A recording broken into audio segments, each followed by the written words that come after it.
Hello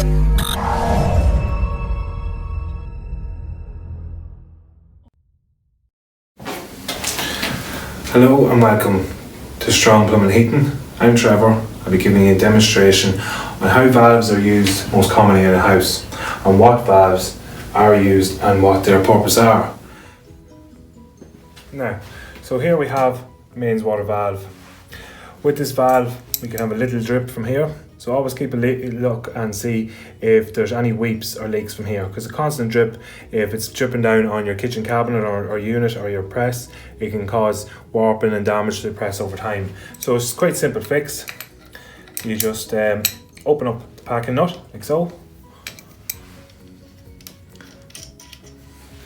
and inside this you'll see there's actually a little nylon washer.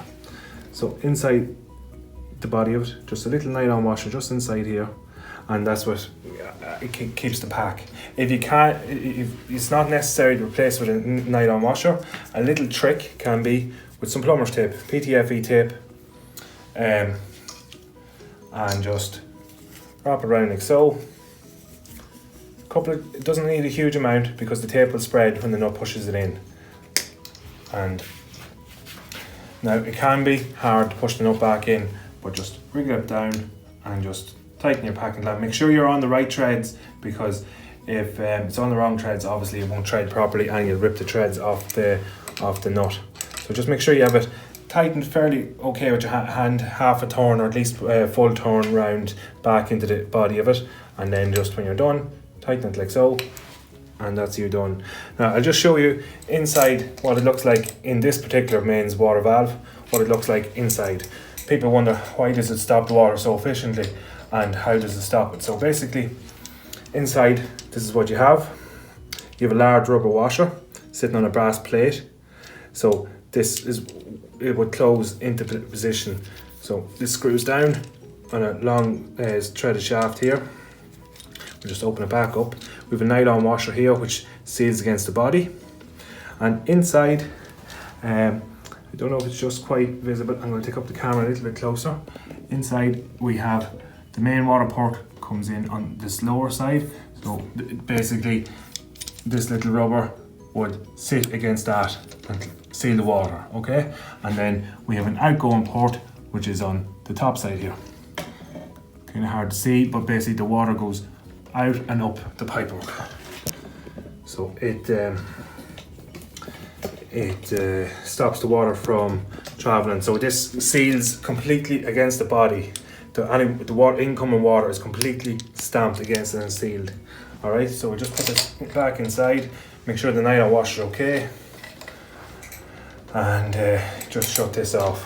Now, you should never really have to open these. If you're just sometimes wondering if the mains water's off outside and you're not getting water through the valve, sometimes it can happen and has happened before, where a stone or piece of dirt or just general wear and tear of the mains water group, mains water pipe feeding into your house can become blocked.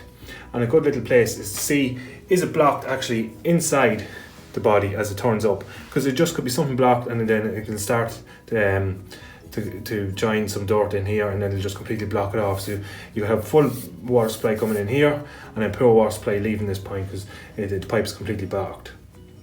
Now, before opening this, always shut off your mains water at the road. That's in your water meter. Usually in your water cabinet, in your water meter, you will have a little valve. Sometimes the more modern ones have a plastic valve and it's just quarter turn, like so. This is an indoor tap, but just give you an example. But the older version ones, you actually have to screw it. So basically like this, you'd have to, this is opening, anti-clockwise is opening, clockwise is closing. So you'd have to screw it closed outside on the footpath. And that'll stop the water supply coming. This is a typical water meter cap. Just prise back the cap. Usually there's an indication point, so prise it back. In this place there's 3 corners. Sometimes it's a flip back lid. Lift off the lid, take out the foam insert if there's a foam insert. Then in this case I'm turning the water back on, so I'm turning anti-clockwise. If you're turning the water off, you would turn it clockwise.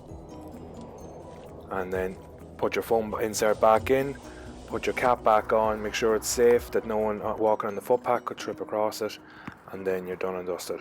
These are some other different types of main stopcocks before upgrades. So some older houses still have them. This one is like same as your mains water stopcock you find under your kitchen sink, and then there's also a square head stopcock here that you'll need a water meter key to switch off. Okay, thanks for watching and subscribe.